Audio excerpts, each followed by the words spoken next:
어떤 교사가 될 것인가라는 제목 가지고 말씀을 드립니다. 그 미국의 백화점 왕 하면 존 워너메이커시죠. 그분이 51살 되었을 때 당시 대통령으로 당선된 사람이 벤자민 해리슨 대통령이었습니다. 조각을 해야 되지 않아요? 그때 해리슨 대통령이 존 워너메이커 씨를 부르더니 최신부, 우리나라 말로 하면 최신부 장관직을 요청했어요. 맡아달라. 서로가 하려고 하잖아요. 근데 정중하게 사양을 하는 거예요. 대통령이 의아하잖아요. 이유를 물어봤어요. 왜 사양하냐? 사실 저는 주일이면 교회 가서 항상 아이들을 가르칩니다. 근데 만약에 제가 장관직을 맡게 되면 아무래도 주일날 교회 가서 아이들에게 성경을 가르치는데 지장을 받을까 걱정돼서 맡을 수가 없습니다. 그 이야기를 들은 해리슨 대통령이 내가 약속하겠다. 무슨 일로 주일날 교회 가서 그러면 성경을 가르쳐라. 그 확약을 받고 최신부 장관직을 수락을 합니다. 그런 최신부 장관을 하면서도 매 주일날만 돌아오면 워싱턴에서 필라델피아까지 기차를 타고 가는 거예요. 그래서 열심히 가르치는 거예요, 아이들을. 그런 주변 사람에게 입버릇처럼 하는 얘기가 뭐냐면 주일학교 교사는 자기 본업이고 최신부 장관은 부업이다. 주일학교 교사는 자기에게 영구적인 직업이고 최신부 장관은 임시직이다. 입버릇처럼 그렇게 얘기하는 거예요.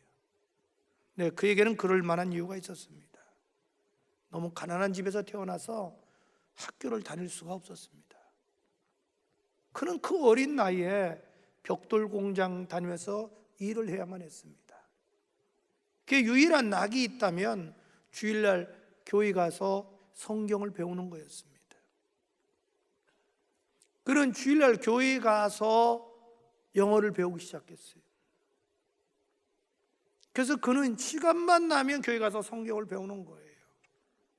9살 때 자기가 벽돌 공장에서 일해서 번 돈 가지고 최초로 조그만 성경을 사요. 얼마나 이 성경을 많이 읽었는지 다 헤어질 정도였습니다. 그리고 그는 돈을 모아가지고 조그만 가게를 이렇게 하는데 하나님이 축복해 줘서 점점 잘 되는 거예요. 어느 날 이제 기도하는데 주님이 순간적으로 지혜를 주는 거예요. 아이디어를. 가만히 있어봐라. 성경이 66권이 됐잖아요. 다 시대가 다르잖아요. 저자가 다르잖아요. 근데 모아서 66권이 됐잖아요. 신약구역이. 여기서 아이디어를 얻게 돼요. 가만히 있어봐. 이렇게 가게가 따로 떨어져 있지 말고 한 군데 다 모아놔서 하면 얼마나 이게 효율적이겠나. 이걸 착안을 해요. 그래서 최초로 백화점 형태를 만든 사람이 존 워너메이커예요. 성경에서 감동받고 아이디어를 얻었어요.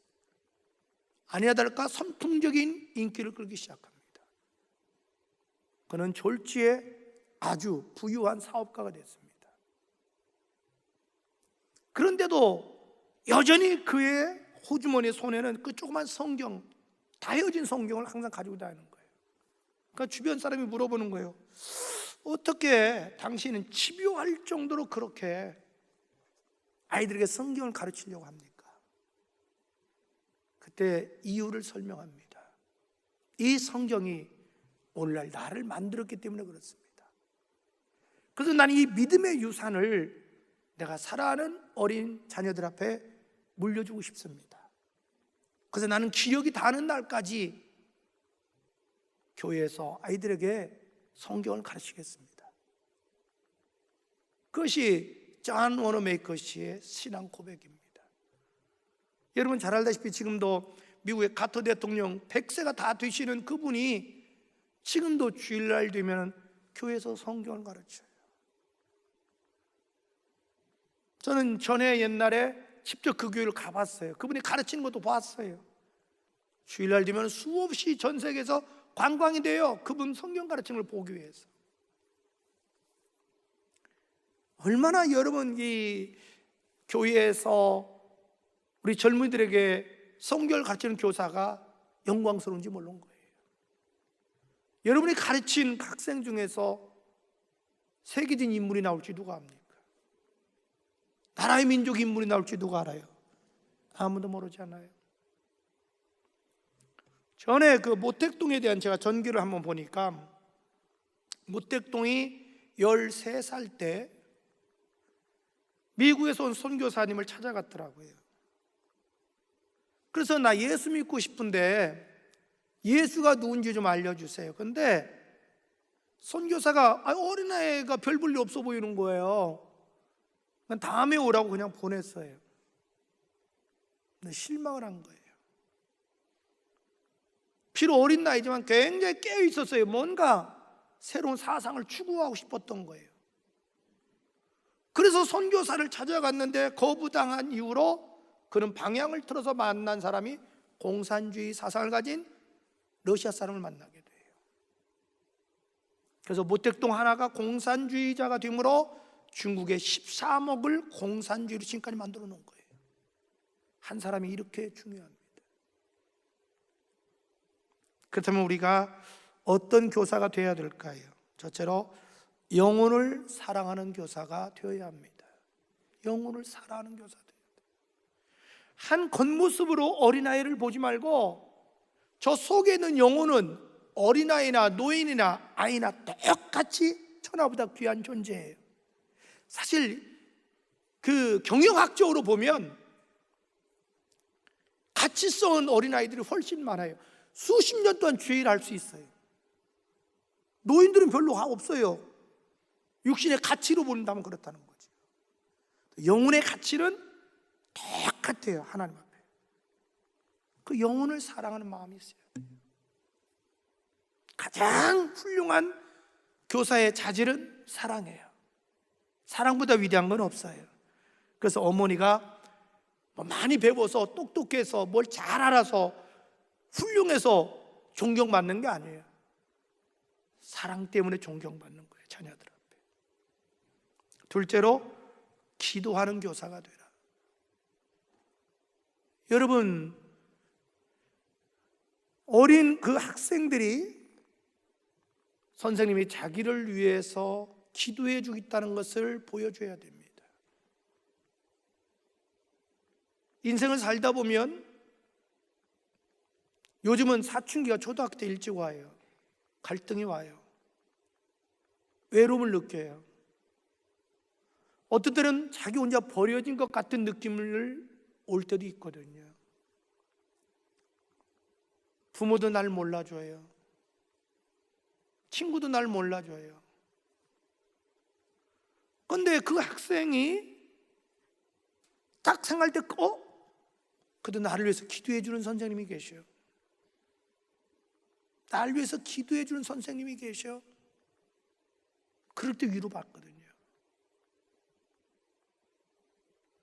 그래서 정말 내가 맡은 그 학생 한 사람 한 사람을 위해서 기도를 실제 해야 되고 그 학생이 느끼게 해줘야 돼요.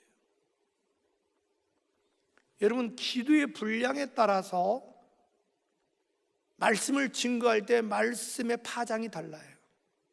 마치 자동차 CC가 높을수록 마력이 좋아요. 그래서 파워 있어요, 자동차가.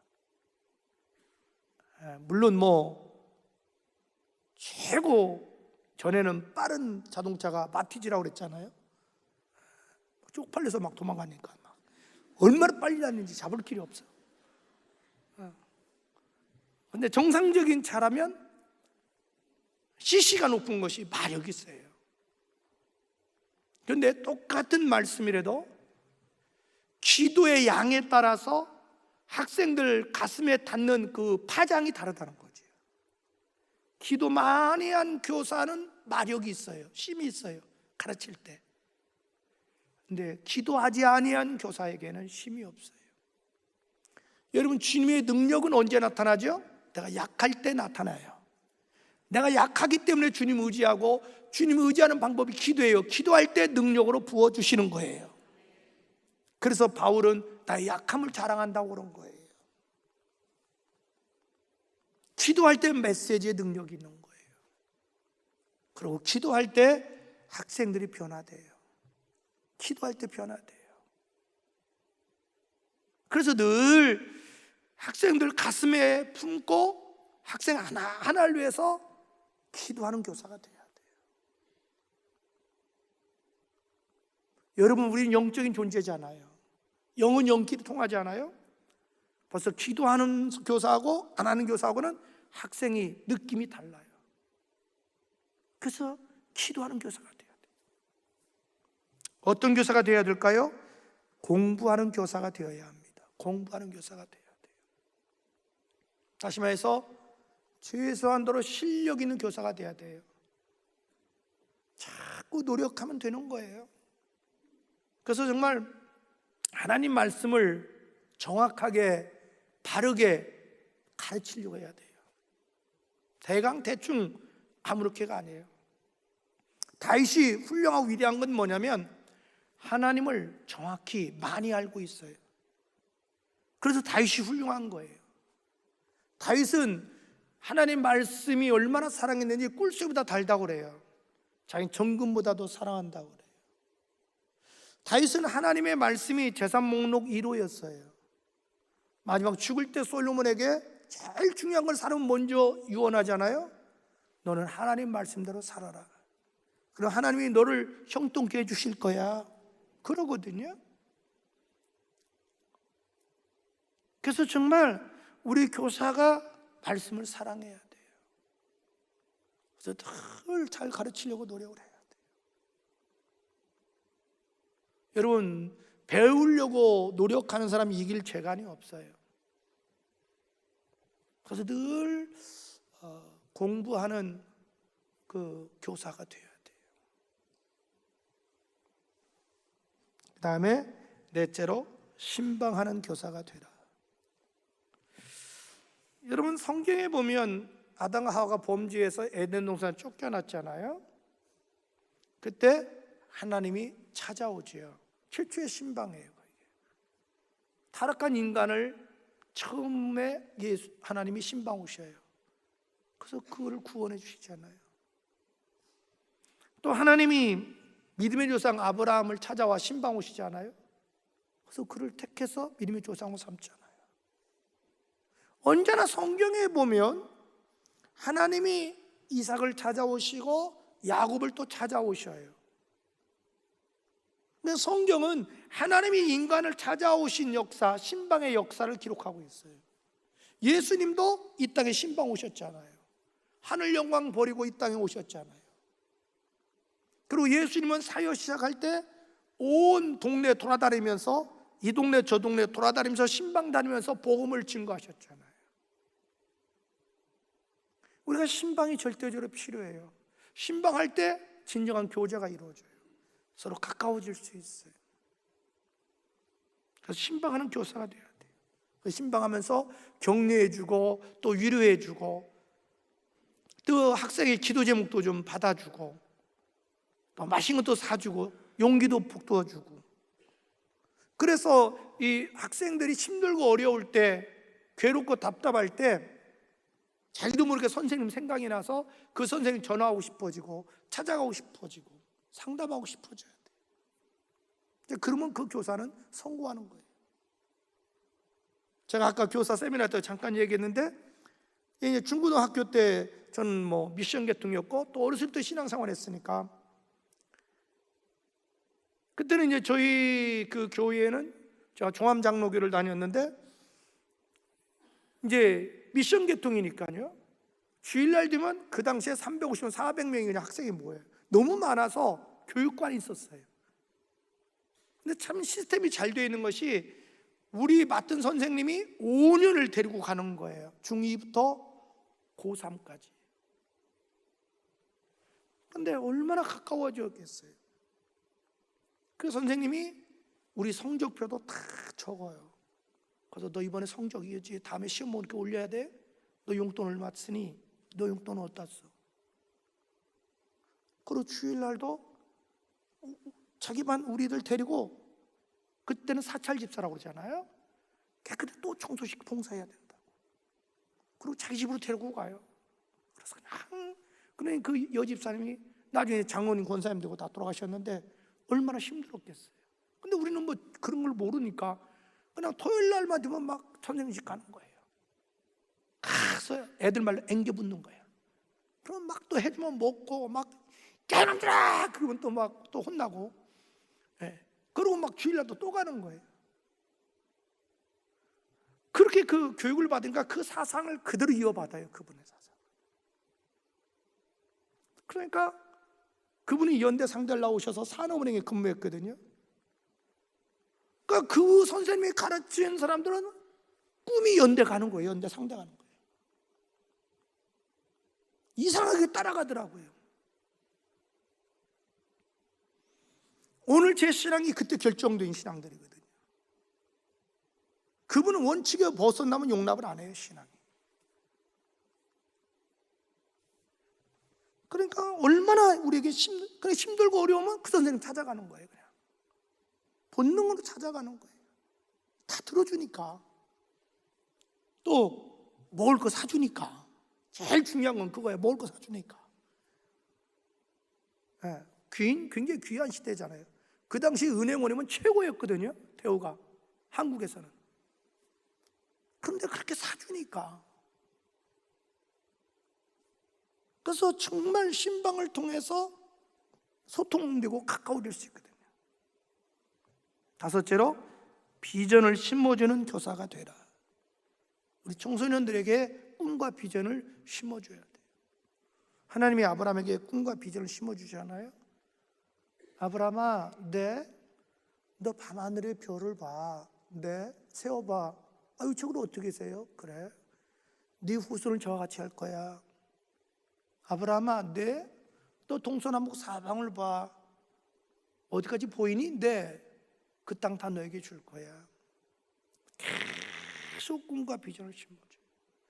이삭에게도, 야곱에게도, 요셉에게도 계속 꿈과 비전을 심어주는 거예요.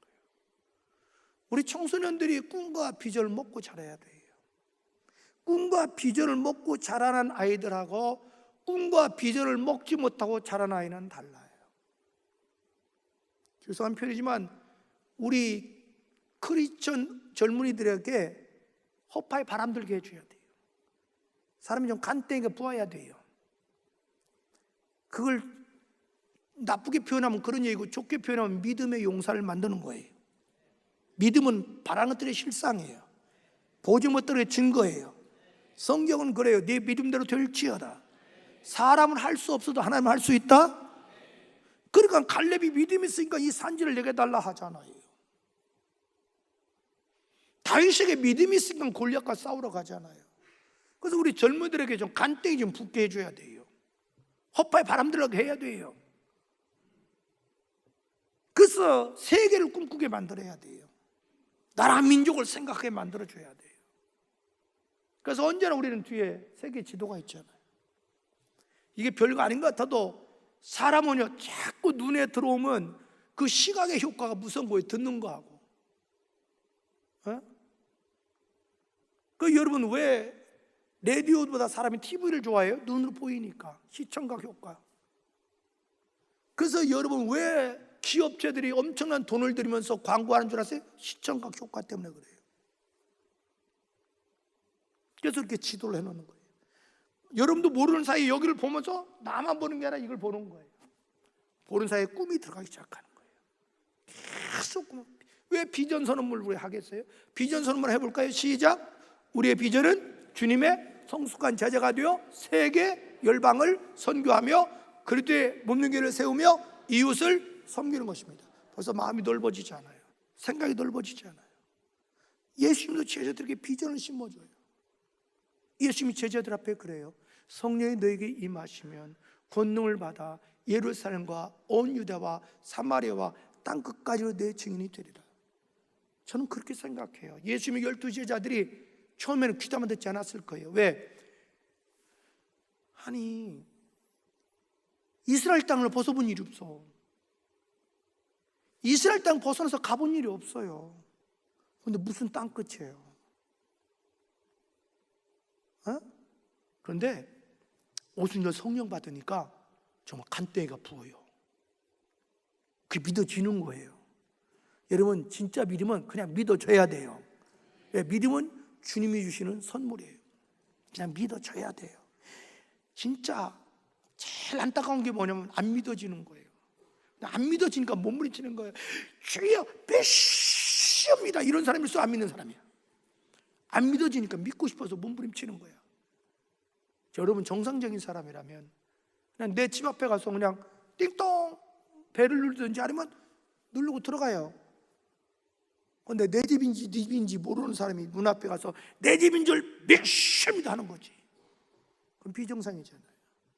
저는 성령님이 여러분에게 믿어지는 믿음을 주셨으면 좋겠어요. 그래서 자꾸 막 믿으면 비전을 심어주는 거예요.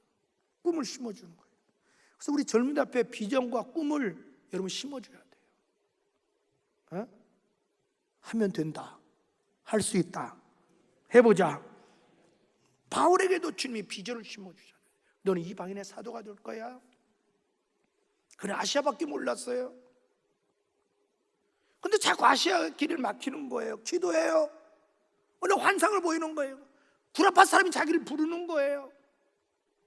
그래서 바울이 드디어 구라파로 가잖아요. 그래서 바울과 함께 복음이 구라파로 가잖아요. 그래서 로마를 정복하잖아요. 세계를 정복하는 거예요. 여러분, 우리 학생들 앞에 꿈과 비전을 심어줘야 돼요.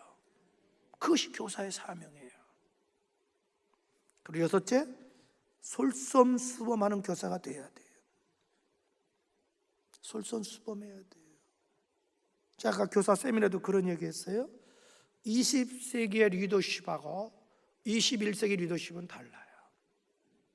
20세기의 리더십은요, 군림하는 거였어요. 지시하는 거였어요. 통제하는 거였어요. 21세기 리더십은 그러면 망해요. 21세기 리더십은 솔선수범해요. 그리고 섬기는 거예요. 그리고 소통하는 거예요. 패러다임이 이렇게 바뀌었다고요. 그래서 예수님이 그랬잖아요. 제자들의 발을 씻어주시면서 내가 행한 것 같이 너희도 행하라, 이렇게 말씀하시잖아요. 바울도 그러잖아요. 내가 그리스도를 본받은 것처럼 너희도 나를 본받으라. 그럼 기독교의 리더십은 솔선수범해야 돼요. 우리가 예배 드리는 거나 전도하는 거나 봉사하는 거나 말씀 보거나 기도하는 거나 모든 면에서 선생님이 솔선수범해야 돼요. 가장 최고의 교육 방법이에요. 마지막 일곱째, 성실한 교사가 되라. 여러분, 우리 그리스도인의 삶의 트레이드 마크는 성실이 돼야 돼요.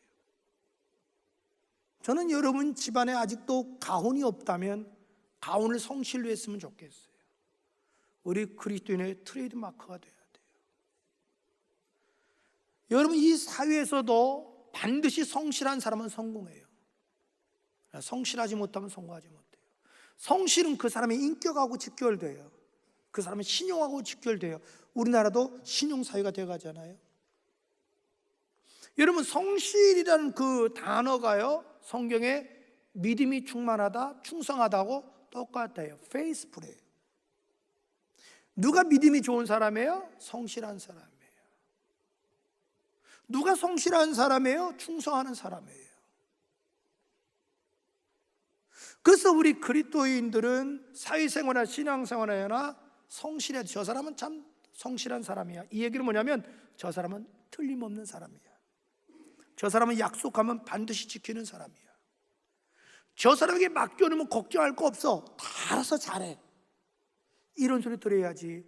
저 사람에게 일 맡기면 꼭 일 만들어서 문제를 껴서 두 번, 세 번 손이 가야 된다? 그건 불성실한 거예요. 여러분, 내가 성실하지 못하면 누군가는 옆에 피해를 입는다는 걸 우리는 알아야 돼요. 우리가 더불어 살기 때문에. 우리 그리스도인은 옆 사람에게 피해를 주는 사람이 아니라 도와주는 사람이 돼야 돼요. 그래서 바울은 빌립보서 2장 3, 4절에 이렇게 얘기해요. 자기 일을 할 뿐만 아니라 다른 사람들의 일을까지 돌보아 나의 기쁨이 충만하게 하라, 이렇게 얘기하거든요. 그래서 정말 우리 교사들이 성실해야 돼요. 그래서 신뢰감을 주는 교사가 돼야 돼요. 믿을 수 있는 교사가 돼야 돼요. 그 성실의 하나의 본이 약속을 지키는 거예요. 약속을 지킬 줄 알아야 돼요. 오늘 이 시대에 성공한 사람의 공통적인 특징은 성실한 사람들이에요. 우리는 자신에게 물어봐야 돼요. 내가 정말 얼마나 성실한가? 얼마나 주변 사람이 내가 인정받고 있나? 날 알아달라고 할 필요 없어요. 내가 성실하면 인정받아요. 쓰임받게 되어 있어요. 그래서 정말 오늘 이 시대에 가장 귀한 분이 누구냐? 교사예요. 왜? 사람을 키우는 거니까요. 사람 키우는 것보다 위대한 건 없어요. 예수님이 3년 동안 한 일은 뭐냐? 12사람 제자 키우는 거였어요. 물론 그 중 하나는 실패했어요. 그러나 그 11명이 세계 열방을 복음으로 점령해요. 바울이 한 일이 뭐냐? 사람 키우는 거였어요. 바울은요, 한 사람 한 사람을 데리고 한 사람 한 사람을 예수 닮아가는 사람으로 만들기 위해서 희생하고 헌신했어요. 피와 땀발 눈물을 흘렸어요. 그런데 우리나라 사람들은요, 장점 겸 단점이 큰 걸 좋아하잖아요. 그건 좋아요. 그래서 조그만 도로도 대로래, 조그만 다리 놓고도 대교래. 전 간대기가 부어서 그건 좋은데, 그래서 부실한 게 문제지요. 부실한 게 문제지요. 여러분, 참 저는 부탁이, 한 사람 한 사람 바울처럼 예수님처럼 소중히 여기고 양육해야 돼요. 우리나라에 지금 선교단체가 많이 와 있잖아요. CCC도 있고, 내비게이터도 있고, 조이도 있고, UBF도 있고, 예수전단도 있고. 그런데 시작은 처음에 단 한 사람으로 출발해요. 내비게이터 같은 경우는 지금 콜로라도 스프링스에 가면 최초의 내비게이터를 본부가 거기 있어요. 트로트마이라는 분, 한 부부예요. 부부가 시작을 했어요. 지금도 그들 묘를 가보면 우리나라는 이해 안 가요. 돌멩이로 조금 덮어놨어요. 나무로 된 그 사람 이름 묘비가 없으면 이분이 내비게이터 창시자는 걸 아무도 몰라요. 내비게이터 본부 뒤에 산에 있어요. CCC도 마찬가지예요. 한 사람으로 시작해요. 그래서 그 재생산을 하는 거, 피라미드처럼 한 사람이 둘이 또 둘이 셋이 넷, 전 세계 복음을 점령한 거예요. 우리나라 제일 큰 여의도 순복음교회는 전 세계를 점령하지 못했어요, 복음으로. 그러나 여러분, 내비게이터나 CCC는 전 세계 공산주의 국가 다 들어가 있어요. 북한에 들어간 걸 아십니까? 이미 북한에 과기대에 이미 들어가 있어요. 중국에도 영어 교사로 내비게이터 선교에서 엄청나게 많은 분이 교수로 들어가 있어요. 그래서 세계를 점령해요. 코카콜라 들어가듯이. 그러니까 우리가 어린아이들 무시하지 말고 그 아이들을 잘 가르치면 그 어린 젊은이들이 또 다른 사람 재생산할 수 있거든요. 복음은 재생산돼야 돼요, 계속. 그러니까 이 세상에서 가장 귀한 분이 누구냐? 교사들이에요. 긍지를 가지세요. 자부심을 가지세요. 예수님도 교사 일을 하셨어요. 바울도 교사 일을 하셨어요. 저는 제 자신이 언제가 제일 행복하냐면 소그룹 제자 훈련할 때예요.